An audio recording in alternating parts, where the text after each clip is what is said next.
Bismillahirrahmanirrahim. Assalamualaikum warahmatullahi wabarakatuh.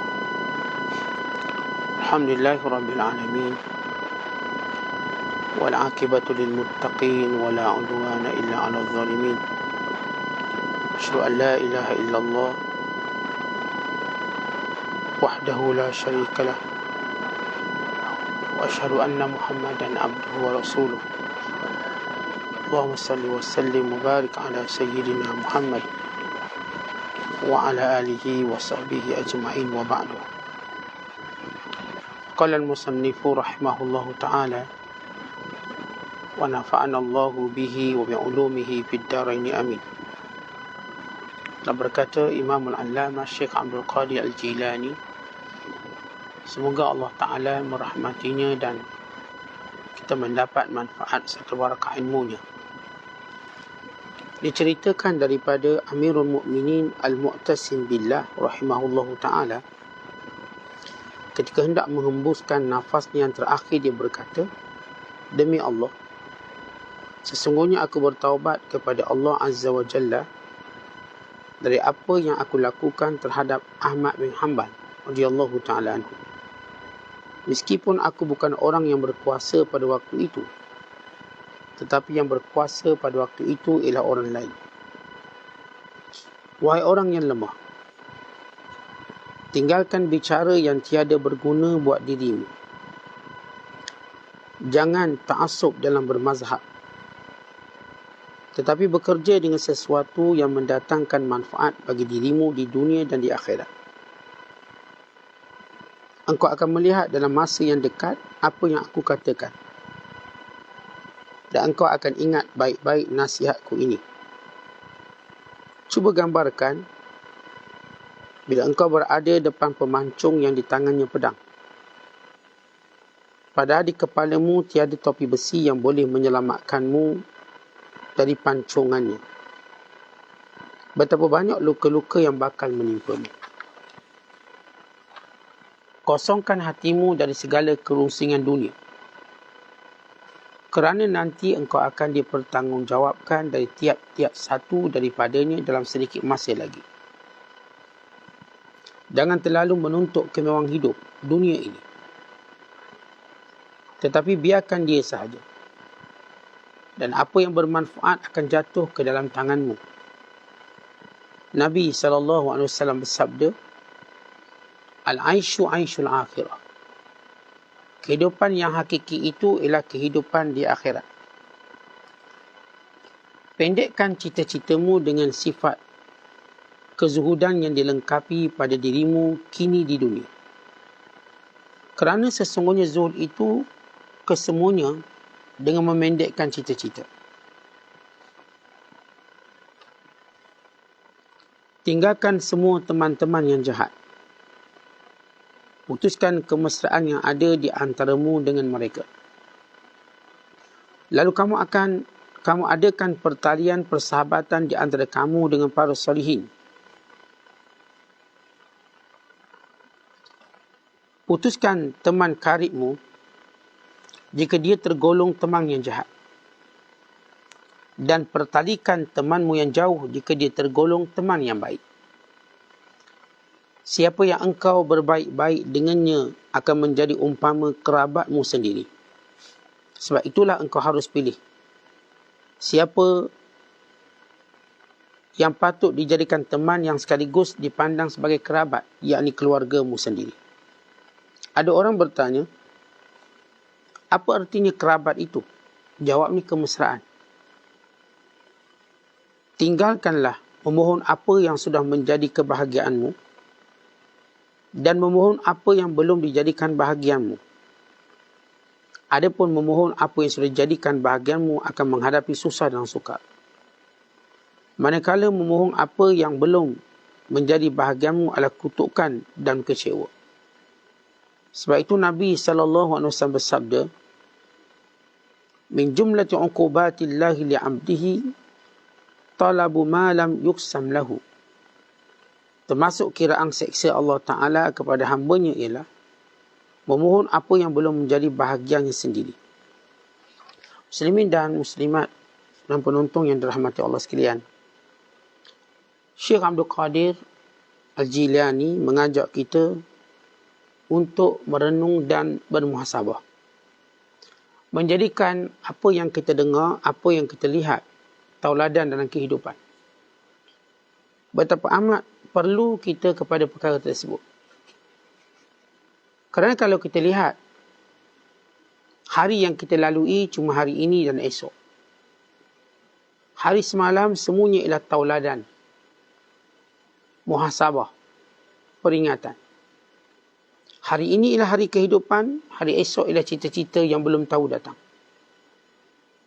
Maka siapa yang melihat hari semalam sebagai hari tauladannya, sebagai hari sempadannya, sebagai hari muhasabahnya, maka bergembiralah dia dengan hari ini dan juga hari esok. Dan siapa yang tidak mengambil tauladan, iktibar dan pengajaran hari semalam, maka dia akan melakukan perkara yang lebih buruk pada hari ini. Maka dia akan kecewa pada hari esok. Maka inilah iktibar dalam hari-hari kehidupan kita. Ayyamuna. Al-ayyam fi hayatina. Hari-hari dalam hidup kita. Maka Syekh membawa satu perkara yang perlu kita jadikan sebagai tauladan. Kisah Mu'tasim yang mewarisi kezaliman pemimpin dahulu. Kezaliman pemimpin dahulu yang memenjarakan ulama. Maka dia melakukan perkara yang sama. Di saat akhirnya dia bertaubat kepada Allah. Kerana apa yang berlaku itu walau bukan pada zamannya, dia juga turut terpalit. Tuan-tuan, betapa banyak perkara yang bukan kita memulakannya, tetapi kita mewariskannya. Dan agak sukar untuk mengubahnya. Ada orang, tuan-tuan sekalian, bila dia memulakan kejahatan, kita ni pengganti dia. Maka bila kita gantikan, kita seperti meneruskannya. Umpama contoh, seorang berbalah. Berbalah sebab dia dengan orang ni. Tapi kerana kita anak dia, kita mewarisi perbalahan ayah kita. Tapi kita dah tak tahu kerana apa. Atau kita tak punya sebenarnya sentimen ataupun situasi seperti ayah kita. Kemudian anak kita pula mewarisi perkara yang sama. Dan itu punca berbalas beratus tahun. Mereka mewarisi. Hanya sedikit yang mampu mengambil iktibar untuk tidak mewarisi perkara yang tidak menguntungkan agama. Pemerintah. Bila satu pemerintah dia memerintah, maka ada kezalimannya. Tapi anehnya, pengganti yang datang masih meneruskan kezaliman tersebut. Maka ini menunjukkan bagaimana kejahatan itu diwarisi. Sebab ketidak ada kesungguhan untuk mengubah kejahatan dalam diri. Kalau kita lihat dalam diri kita, tuan-tuan, barangkali kita ada mewarisi kejahatan-kejahatan dulu. Kemungkaran-kemungkaran dulu yang kita seperti dah terbiasa dengan benda itu. Contoh, dalam mendidik anak sebagai contoh. Kadang-kadang kita tengok mak ayah kita ada buat kesalahan berdasarkan ilmu yang dia ada. Namun kita hari ini dah ada ilmu lebih sikit pada dia. Mungkin kita patut mengubahnya, tak patut mengikut tradisi dia. Tapi kalau setengah mereka mengikuti benda yang sama. Kalau ayahnya pemarah, dia pun mewarisi sifat pemarahnya. Ayahnya mungkin pemarah ada sebab yang kuat. Tapi dia tak ada sebab yang kuat, dia cuma mewarisinya. Mungkin kalau kita kira orang dulu, dia ada sifat kerasnya. Kalau kita mewarisi kerasnya, tapi barangkali kerasnya pada tempatnya. Tapi kita keras bukan pada tempatnya. Kadang-kadang kita yang mewarisi ini menjadi lebih jahat pada dia. Pada orang dulu. Kita yang mewarisi. Kita banyak mana banduan dan penjara tidak bersalah. Dizalimi oleh pemerintah dahulu. Bila datang pemerintah yang baru, mereka tak berfikir untuk membebaskannya. Artinya dia mewarisi kejahatan. Dia tidak mengubah apa-apa. Sebab itu dalam Islam kita ada tajdid. Tajdid, orang yang mengubah kembali. Bila Umar bin Abdul Aziz mewarisi kerajaan Umayyah. kerajaan Umayyah terkena keras dengan para penentangnya. Sebab masing-masing jaga kuasa. Tapi Umar bin Abdul Aziz tidak mewarisi sifat-sifat itu sebagaimana pemimpin lain mewarisinya. Bila zaman Marwan bin Abdul Hakam akan mengambil tindakan segala musuh politiknya, maka diikuti dengan anaknya Abdul Malik bin Marwan. Semua musuh politiknya akan dibenamkan, dibunuh di penjara. Diikuti dengan Al-Walid bin Abdul Malik. Diikuti dengan Sulaiman bin Abdul Malik. Bila datang Umar bin Abdul Aziz, dia mengubahnya. Membebaskan orang-orang yang ditahan hanya kerana kebencian politik. Menghentikan peperangan antara Syiah, Khawarij. Ke zaman beliau tidak ada peperangan sesama orang Islam. Dia tak mewarisi benda tu. Bukan menyebarkan kedamaian. Mengembalikan kecintaan pada Allah, Rasul dan kepada para alim ulama. Dan menyatukan umat Islam. Maka ini orang yang mengambil sempadan dan tauladan dengan apa yang berlaku dahulu. Tapi anehnya sesudah Umar bin Abdul Aziz wafat, Khalifah selepas itu mewarisi kembali kejahatan Khalifah dulu. Dan begitu seterusnya sehingga Allah menjatuhkan kerajaan Umayyah pada tahun 132 Hijriah. Maka bangkit Abbasiyah yang diinginkan oleh para rakyat, ia akan berlainan. Perkara yang sama. Setiap musuh politiknya akan dihumbang dalam penjara. Akan dibunuh. Perkara yang sama. Syekh Abdul Qadir ingatkan kita, jangan sampai kita menyesal nanti akhirat kelak. Kat dunia kadang-kadang dekat nak mati pun kita dah menyesal. Kenapa kita mewarisi kejahatan orang dulu? Kejahatan. Ya, orang dulu ambil long riba, kita pun ambil belong riba. Walau kita dah ada ilmu hari ni. Orang dulu buat macam tu, kita buat.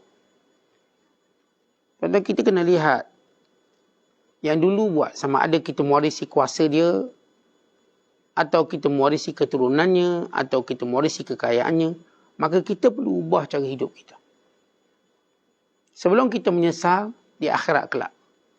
Sebagaimana berlaku pada Mu'tasim, yang memenjarakan ulama zaman makmum. Pemerintah bernama makmum. Mu'tasim kerana dia memerintah selepas itu, dia seperti tidak mampu mengubahnya. Kerana ini seperti menghormati orang dulu. Jadi saya katakan kita juga kena ambil pengajaran. Jangan kita mewarisi kejahatan orang dulu. Kalau orang dulu mai buat macam tu, ia mungkin wasangka kita berdasarkan ilmu dia waktu itu. Tapi kita tidak seperti itu. Bila kita sudah belajar dan sebagainya. Kemudian Syekh Abdul Qadir menyebut, wahai orang beriman, tinggalkan bicara yang tiada manfaat untukmu. Bila kita tidak melibatkan diri daripada bicara-bicara yang tidak memberi manfaat pada kita, maka sekaligus Allah ganti yang baik untuk kita. Maka yang baik yang digantikan itu adalah bekalan kita. Syekh Abdul Qadir beri ibarat. Kalau nanti ada orang nak pancung kepala kita, tapi kita tak pakai topi besinya, ini dalam peperangan sebagai contoh, maka bayangkan betapa koyak rabak diri kita dibantainya. Sebab kita tak ada perlindungan. Maka demikian kehidupan ini, tuan-tuan sekalian, perlu ada perlindungan. Kita lindungi diri kita dengan apa? Dengan kebaikan. Ya, ramai orang lindungi diri dia dengan harta. Ada yang lindungi dirinya dengan kuasa. Ada yang lindungi dirinya dengan pengaruh. Dengan kawan-kawan dia. Tetapi kita diajar berlindung diri dengan amal yang soleh. Kerana setiap kebaikan itu akan melindungi kita daripada kemurkaan Allah, daripada kesan kejahatan yang dilakukan. Sebab setiap kebaikan itu ada buah dia. Kerana itu kita diminta sibukkan diri buat baik. Kerana ia benteng kehidupan kita. Tuan-tuan, bila kita cakap baik-baik, benteng pada kita.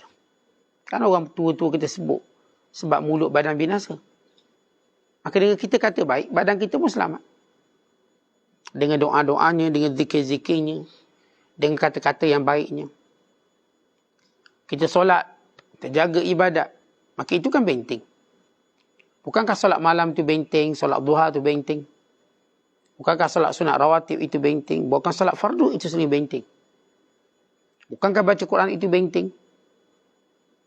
Bukankah semua kebaikan kita buat ialah benteng kita di dunia dan di akhirat? Adapun di dunia kita tengok kesan kebaikannya. Hati tenang, gembira, ceria, lapang. Otak kita pun Masya Allah. Sebab kita sentiasa sibuk buat baik. Tapi kalau kita buat jahat, maka satu persatu benteng roboh, jatuh. Sehingga kita tak ada pertahanan lagi. Maka bila datang musibah, kita tidak mampu mengelakkannya lagi. Sebab itu kita diajak elakkan musibah dengan kebaikan. Dengan sedekahnya. Dengan istighfarnya. Ya banyak. Maka ini pesanan yang penting untuk kita membentengi diri kita. Kemudian beliau berkata, jangan ta'asuk pada mazhab. Ya, ta'asuk pada mazhab berlaku pada orang-orang yang ada kepentingan. Ataupun kepada orang yang suka cari balah. Atau kepada orang yang bimbang pengaruh. Setiap mazhab tu ada pengaruh dia. Tuan-tuan kita diajar, kita dah selalu beritahu mazhab, ijtihad para ulama untuk memudahkan kita orang awam memahami suatu masalah. Dan setiap mazhab itu adalah suara agama dan suara Islam. Dan ia suara kebenaran. Mazhab Abu Hanifah benar. Mazhab Hanbali benar. Mazhab Maliki benar. Mazhab Syafi'i benar. Semua mazhab Islam ini ialah mencari kebenaran. Pada pandangan mereka, bahawa mereka benar, barangkali mereka silap. Pada pandangan orang ini mereka benar, barangkali mereka silap. Mereka mewakili kita umat Islam yang naif dalam agama, dalam ijtihad agama, dalam memahami nas untuk memudahkan kita, Pak. Sebagaimana yang bina telefon, cipta telefon memudahkan kita berhubung. Baik telefonnya Samsung, baik telefonnya iPhone, Oppo, Vivo, Huawei, baik telefonnya apa jenis pun kita tahu. Bukan untuk kita gaduh dengan telefon ni. Ia alat untuk kita bersatu. Yang bertelefon Samsung menelefon pemilik Oppo. Yang bertelefon Oppo menelefon pemilik iPhone. Yang pemilik iPhone mungkin telefon pada pemilik telefon awam atau telefon rumah. Bukankah itu alat untuk kita berhubung? Maka mazhab juga alat. Alat untuk kita mencari kebenaran. Dan setiap ulama-ulama itu kita perlu hormat. Saya bermazhab Syafi'i. Saya menghormati semua mazhab lain. Ulama-ulama lain. Bukan itu masuk dalam hadis Nabi. Man adzali waliyan faqad adzantuhu bil haqq. Siapa yang menyakiti wali Allah, maka Allah isyaratkan perang padanya. Dan kita kena ingat bahawa wali-wali Allah itu para alim ulama. Bukan ulama mazhab kita je. Ulama mazhab lain juga. Ada orang mudah untuk menghina ulama-ulama mazhab lain. Contoh kita tidak mau terima pendapat. Maka itu pandangan ataupun itu khur. Kita bebas. Tetapi kita tidak bebas untuk menghina orang. Atau merendah-rendahkan. Atau menghina pandangannya. Barangkali kita hina satu pandangan. Pandangan itulah yang berguna pada satu zaman.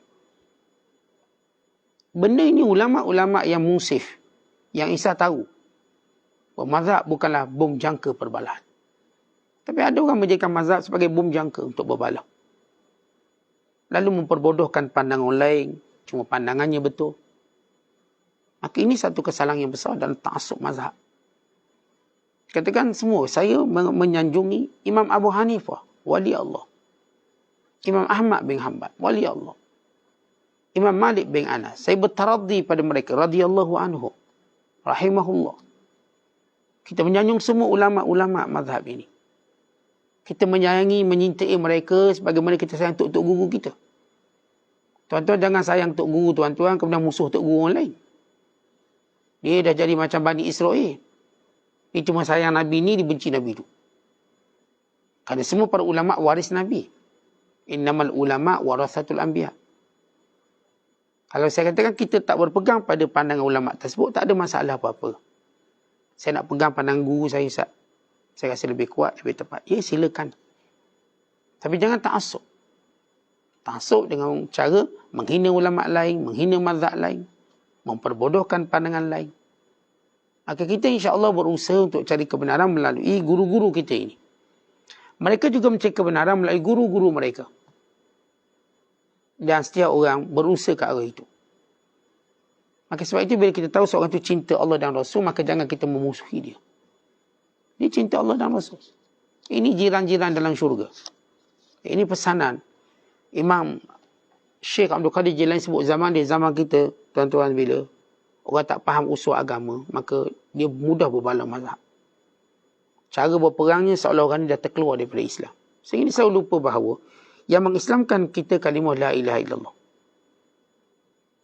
Sehingga Nabi kata, man kana akhir kalami la ilaha illallah dakhal jannah. Siapa yang akhir perkataannya la ilaha illallah masuk syurga. Kita pegang hadis itu. Yang orang akhirnya sebut la ilaha illallah, maka dia masuk syurga.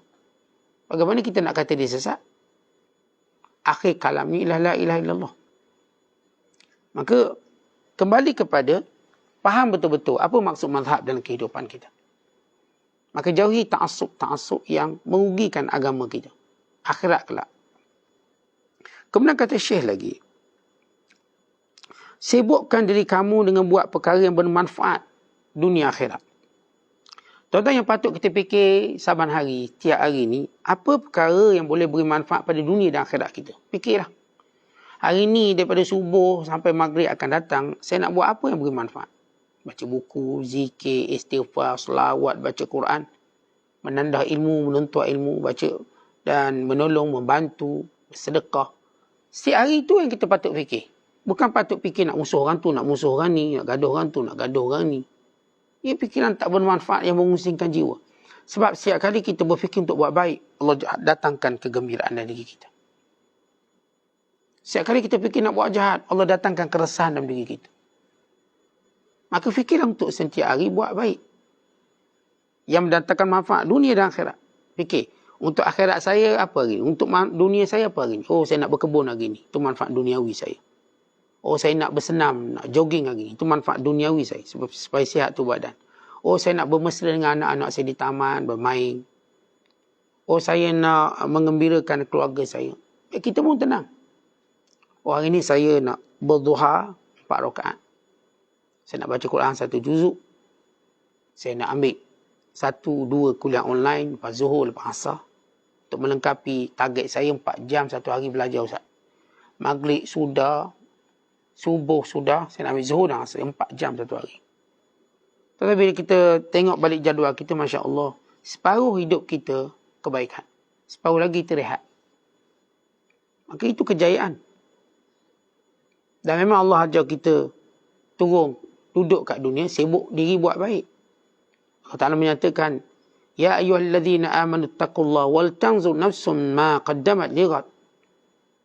Wahai orang-orang beriman, sentiasalah bertakwa pada Allah dan sentiasa bersedia apa yang kamu nak bawa esok hari, kata Allah. Wal tanzur nafsum ma qaddamat lighad. Dan tengok diri ni, apa benda yang kita ada akhirat kelak ni, apa benda kita ada. Pada waktu kita nak menghadap bakar mak mentua kita, kita fikir kita ada apa nak tunjuk ke mak mentua kita. Ada kereta, ada pakaian, ada itu, ada ini. Tunjuk. Itu baru nak menghadap mak mentua, banyak benda nak tunjuk. Apa lagi nak menghadap Allah? Apa benda kita bawa ni nak menghadap Allah? Kita nak tunjuk pada Allah. Sepanjang Allah bagi kita usia, bagi kita nikmat, bagi kita kekuatan, apa benda kita buat? Apa yang kita buat? Tentu kalau kita tunjuk benda yang buruk, habis kita. Benda yang tak baik, habis. Kerana itu Allah Ta'ala ingatkan kepada kita. Supaya mengingati hari ini. Yang mana kebaikan akan hadir depan mata, kejahatan pun akan hadir depan mata. Ya waddu ahaduhum. Sehingga seorang bercita-cita kalaulah kejahatan ni tak pernah dibuat. Faman ya'mal mithqala dzarratin khairan yarah. Kecil kebaikan dibuat pun dipertontonkan. Dia perlihat ni kebaikan awak. Jahat yang kita buat juga dipertontonkan. Maka ingat hari tu. Kan sibukkan diri buat baik. Kemudian kata Syekh, engkau akan lihat kebaikan nasihat aku ini. Apa nasihat? Jangan ta'assub mazhab. Apa nasihat? Sibukkan buat baik. Apa nasihat Syekh? kepada kita, jangan mewarisi kejahatan orang lain. Jangan. Kita ganti manager. Kita buat benda yang sama dengan manager dulu. Jangan. Kita lain. Kita jangan ikut yang lain. Orang yang lemah, orang yang mudah mengikuti orang lain tanpa sebab. Lemah. Ikut macam lembu kena cocok hidung. Kata kita ni Allah beri akal. Yang dulu kau tinggalkan benda tak baik, maka jangan diulang. Jangan dibuat. Jangan kata, oh itu undang-undang Ustaz. Jangan, awak kena ubah undang-undang. Bila Allah tempatkan awak di tempat yang tinggi untuk awak ubah undang-undang yang tak betul. Bukan awak ngekalkan ikut undang-undang tu. Penjajah dia tahu. Walau dia keluar, dikekalkan undang-undang kerana orang Islam akan ikut undang-undang tu. Akhirnya aneh. Kadang-kadang orang Islam yang tak berakal ini ikut undang-undang penjajah. Penjajah dulu askar pakai seluar pendek, kita pun pakai seluar pendek. Penjajah dulu minum arak, setiap adat istiadat kita pun ikut. Alhamdulillah dengan kehadiran pemimpin yang baru yang tahu benda itu salah, dibuang sedikit demi sedikit. Tapi alangkah indahnya kalau kita menyedarinya daripada awal. Sebab itu tuan-tuan, bila orang kafir dijajah negara Islam, ditinggalkan negara Islam, dia tak bimbang. Sebab ditinggal satu undang-undang, dia kata orang ni akan mewarisi kejahatan. Akhir benar. Banyak negara Islam bila mana sudah merdeka masih lagi mengekalkan penjajah. Undang-undang penjajah. Walau kita ada undang-undang Islam, tapi terus pemimpin yang silih berganti datang mengekalkan undang-undang penjajah. Tiada yang ingin mencuba undang-undang Allah. Undang-undang Islam itu kekal. Penjajah bersenang lenang, ditinggalkan kita satu undang-undang, kita akan laksanakan dia 100 tahun. Selepas dijajah, kita buat benda yang sama. Kita patut ubah. Itu undang-undang penjajah. Kita ada undang-undang sendiri, kita orang Islam. Bila pemimpin tadi dia ada akal, dia boleh ubah. Kalau pemimpin kurang akalnya, dia cuma ikut balik. Penjajah kata macam ni. Macam tak boleh ubah. Tetap tak guna kita ada kuasa dan kita tak boleh ubah. Itu bukan panggil kuasa. Kerana kuasa untuk mengubah. Kuasa bukan untuk meneruskan kejahatan. Tapi mengubah kejahatan menjadi baik. Begitu Nabi SAW dan semua para Nabi mengajar kita apa itu makna kuasa. Bila Rasulullah ada kuasa di Madinah, lihat apa yang Nabi ubah. Nabi jadikan manusia itu sama rata. Dengan satu ummah Madinah. Rasulullah SAW mengajar setiap orang menghormati orang lain walau daripada mana asal keturunan. Oleh mereka bekas hamba, abdi dan sebagainya. Nabi ajar, Nabi kata hamba-hamba kamu, itulah saudara-saudara kamu. Maka makanlah apa yang mereka makan dan pakailah apa yang mereka pakai. Itu yang menyebabkan bila ada seorang sahabat, Abu Dhar namanya, hambanya pakai baju macam dia sampai duduk belakang ingat adik-beradik. Rupa seorang tu hamba. Seorang tu sahabat Nabi, empunya hamba. Lihat Nabi ubah. Kalau ikut tradisi penghambaan, hamba ni macam binatang.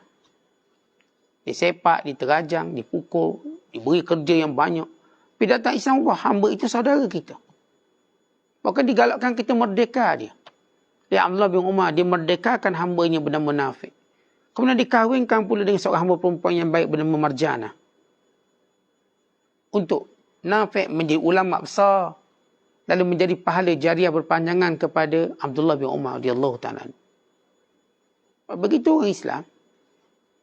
Kan itu kata Syekh Abdul Qadir, dengar apa aku cakap, dan saya ia beri manfaat. Kemudian kata Syekh Abdul Qadir lagi, kosongkan dirimu daripada kerungsingan dunia. Tuan-tuan, kita duk rungsing dunia. Padahal benda tu belum pasti pun. Belum pasti.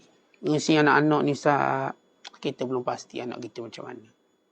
Saya rungsing Ustaz macam mana ni akan datang. Akan datang bila? Yalah akan datang. Kita cuma fikir akan datang dunia. Bagaimana akan datang akhirat? Bagaimana akan datang itu ialah alam barzakh. Oh tak fikir pula dia yang akan datang. Sebab kita kena fikir jauh. Anak baru umur 2 tahun dah fikir jauh universiti. Lagi 20 tahun. Kena fikir Ustaz, ini demi masa depan. Baik, kenapa awak tak fikir jauh sikit lagi? Apa dia alam barzakh? Untuk awak dan anak-anak awak bahagia. Alam akhirat. Untuk awak dan keluarga awak sama-sama berpimping tangan ke syurga. Daripada kita cuma bimbangkan zaman dia yang kita tak berada pada zaman tu. Saya bimbang nanti anak-anak besar. Yalah anak-anak besar bimbang awak kat mana masa tu? Masa anak-anak awak besar, awak kat mana? Awak dalam kubur dah. Kita umur kita ni 50, 40, 50. Anak kita umur 10 tahun. Saat lagi macam mana anak saya. Anak awak umur lagi 20 tahun, dia 30 tahun. Awak umur 70. Dah tak ada dah awak ni. Dah tak ada, campur kita pun dah penyakit banyak. Jadi awak fikir anak-anak akan datang, kenapa tak fikir diri awak yang akan datang? Jangan letak kerungsingan dunia berada di hati. Cukup berada kat akal kita. Hati kita terus tenang dengan zikrullah, tenang dengan mengingat Allah. Kerana setiap dunia yang kita nak, tuan-tuan, kita akan ditanya oleh Allah. Dan setiap akhirat yang kita buat, kita akan digembirakan oleh Allah. Setiap benda dunia kita ditanya. Setiap benda akhirat kita digembirakan oleh Allah. Tuan-tuan mau ditanya atau digembirakan? Baik, mau ditanya, baik, setiap sen dunia kita cari, kita akan ditanya oleh Allah.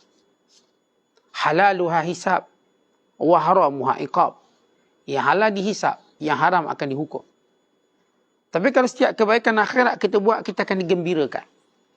Jangan kata akhirat kat dunia dah gembira, siap baik, siap benda baik kita buat. Hari ni kita berkuliah pagi, insya-Allah pandai rasa gembira. Hari ni kita solat subuh berjemaah, Allah gembira. Hari ni kita berawatib, kita gembira. Hari ni kita berduha dan baca Quran, kita gembira.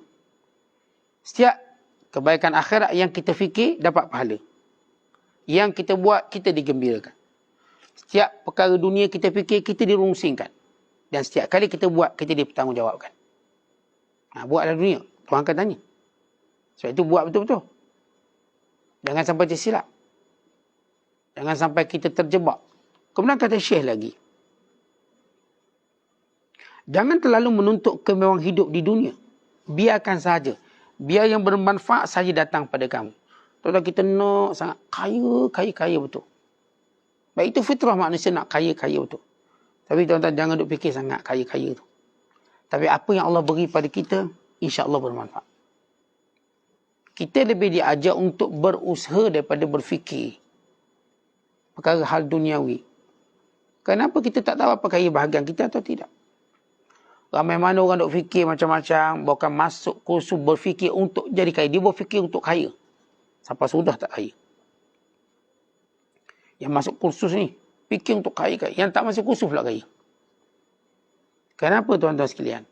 Kita diajar oleh Allah, wa qul ya'malu wa fasayrallahu a'malakum. Bekerjalah, sibukkan diri bekerja, Allah akan lihat amalan kamu. Kalau Allah beri pada kita dengan disiplin kerja kita, tidak melalaikan kita dari akhirat, maka kita akan dapat perkara yang bermanfaat. Harta yang bermanfaat, jawatan yang bermanfaat, kekayaan yang bermanfaat. Dan ingat balik apa yang Nabi kata. Allahumma la aisha illa aishul akhirah. Ya Allah, tidak ada kehidupan melainkan kehidupan akhirat. Maksudnya kehidupan abadi yang kita nak, yang kekal, yang ada nikmat betul-betul, yang tiada kerunsingan, tiada kesedihan, tiada kepenatan, tiada benda yang mengganggu jiwa, ialah akhirat. Kita tuan-tuan bila fikir nak kaya ni, sebab apa? Kita nak tenang, tak nak rungsing, tak nak kita bermasalah dengan orang. Sebab tu kita nak kaya. Tapi tetap kita dapat benda yang sama. Orang kaya dia takut lain benda, dia lain pula dia takut. Dulu waktu kita miskin kita takut lain, waktu kita kaya takut lain. Waktu tak ada kuasa takut lain, waktu ada kuasa takut lain. Bila tenang kat dunia ni tuan-tuan? Tak tenang, sebab dunia ni tak akan memberikan kita ketenangan. Yang beri kita ketenangan akhirat. Sebab itu burulah akhirat untuk cari ketenangan kita. Kemudian kata Syekh, pendekkan cita-citamu dengan zuhud kamu dan hal-hal duniawi. Kerana sesungguhnya zuhud itu memendekkan cita-cita. Tuan-tuan, yang menjadikan kita gungsi panjangan sebab cita-cita kita tinggi sangat. Bila cita-cita tinggi sangat, tak tercapai, kita pun rasa desperate, kecewa. Kita rasa macam, ya, itu yang berlaku sebab bunuh diri. Orang bunuh diri ni, tuan-tuan, semua kerana cita-citanya terlalu tinggi. Sehingga dia tidak boleh mencapai. Dia tidak mau redha dengan apa yang dibahagikan. Sebab itu kita belajar, cita-cita kita dan hal duniawi jangan tinggi sangat. Sehingga boleh merobohkan diri kita. Kemudian Syekh Abdul Qadir sebut, carilah teman. Teman rapat kamu ialah orang baik. Kalau dia orang tak baik, jangan berteman dengan dia walau dia dekat. Baik kita berteman dengan orang jauh walaupun kita berteman tak pernah jumpa. Di alam maya je. Tapi dia baik. Bertemanlah dengan dia. Kita cuma bersembang di alam maya. Tapi dia orang baik. Berteman dengan dia. Dengan teman yang kita nampak dekat dengan kita tapi dia tak baik. Jangan putuskan persahabatan kita dengan dia. Kerana setiap teman kamu menjadi kerabat kamu. Kerabat tu apa tuan-tuan? Keluarga kamu. Apa maksud keluarga? Kemesraan kamu. Maka dia akan faham apa benda yang menenangkan kamu. Sebagaimana kamu faham apa yang menenangkan dia. Sebab itu tuan-tuan, Syekh Abdul Qadir mengajar kepada kita nilai persahabatan. Sahabat itu nilainya ialah pada baik dan soleh dia. Bukan pada dekat dia atau pada manfaat duniawi dia. Bukan. Bukan kita diminta putuskan kawan-kawan yang tak beri kepentingan, kemuliaan, kebaikan agama pada kita. Putuskan. Bukan maksud putus di sini tuan-tuan sing-sing lengang, tumbuk, belasah, gaduh. Bukan. Jauhkan daripada mereka. Ada orang yang kita mungkin kenali. Ada orang yang mungkin kita sayangi. Ada orang yang mungkin kita tahu tentangnya. Ada orang yang kita mahu dia mendampingi kita. Pastikan orang itu ialah orang yang soleh. Sebab itu kita sentiasa bermuhasabah memilih teman yang soleh. Kita kena ada masa tuan-tuan cek teman-teman soleh kita dalam Facebook. Cek teman-teman soleh kita dalam IG. Cek teman-teman soleh kita dalam kontak telefon kita. Saya ada 1000 kontak. Cek mana yang soleh, kekalkan nama dia. Tak soleh jangan kekalkan. Akhirnya saya menyimpan nombor-nombor orang soleh. Dan saya ada friend yang soleh. Kita bayangkan setiap kali tuan-tuan buka Facebook, mengembirakan tuan-tuan. Ya orang soleh ni cerita tentang takwa, kesolehan, prihatin, itu, ini. Bayangkan kalau kita ada kawan-kawan tidak soleh dalam Facebook kita. Buka je tu cerita, hentam, marah. Akhirnya dia pun bergaduh benda kecil-kecil je. Kita pun terpalit sama. Maka lihat. Kawan membentuk agama kita. Al-mar'u ala dini khalilihi. Kata Nabi SAW, seorang itu mengikut agama teman dia. Falyanzur man yukhalil. Maka tengok siapa teman dia. Kemudian Syekh Abdul Qadir menyebut. Jangan minta apa yang bukan bahagian kita. Jangan minta apa yang bukan bahagian kita. Barangkali kita akan kecewa. Bahkan disebut dalam hadis. Di antara tanda Allah hukum kita. Bila kita terus meminta benda yang bukan bahagian kita. Redha dengan apa yang kita ada. Baik kita minta sesuatu yang Allah Ta'ala suruh kita minta. Pelihara daripada azab neraka, daripada azab kubur. Masuk syurga itu memang diajar, disuruh minta. Hal-hal dunia yang lain tuan-tuan. Kita dah minta. Allah dah tunjuk benda ini tak elok untuk kita. Maka tinggalkan. Jangan terus mendesak. Nescaya kalaupun kita dapat, kita tak dapat dengan baik. Maka kita tenang kalau memang kita tahu ini bukan bahagian saya. Lalu kita tenang, kita redha. Baik manusia, baik harta, baik pangkat, apa sahaja. Ya perempuan ni kita cuba dekati dia untuk jadi isteri kita. Tapi bukan bahagian kita. Redha. Dia dah jadi isteri orang, kita apa. Kita nak tanah ni. Tanah ni dah dibeli oleh orang lain. Kita redha. Jangan mendesak-desak. Nak juga yang tu. Kita akan kecewa. Kuasa pangkat ni beli ke orang lain. Walaupun bos ni recommend ke kita. Tiba-tiba naik orang lain. Tak apa, redha dan pasrah pada Allah Ta'ala. Jangan nak juga. Saya nak macam mana pun. Keras ke, kasar, tipu ke, saya nak. Jangan. Kalau kita tengok tempat tadi dah diambil orang, kita tahu itu bukan bahagian kita. Maka redha. Itu baik untuk kita. Jangan terus meminta-minta. Ya Allah, biarlah dia mati. Bini dia jadi janda, aku nak ambil bini dia. Jangan. Bukan baik untuk kita. Biar ya Allah dengan jawatan tadi dia mati supaya aku dapat jawatan tu. Jangan. Kita sanggup doakan kemusnahan orang untuk kita dapat tempat itu. Jangan. Sampai masa kalau ia bahagian kita, ia akan datang dengan baik. Tapi memintanya dengan cara yang saya katakan mengetahui bukan hak kita, merugikan kita. Sebab itu di antara tanda Allah mengazab kita, kita terus minta sesuatu yang bukan milik kita. Maka tuan-tuan tenang, ada orang sampai kata, Ustaz, saya tetap cuma sayang dia je Ustaz. Kalau pun dia kahwin, saya tetap tunggu dia jadi janda. Tunggu.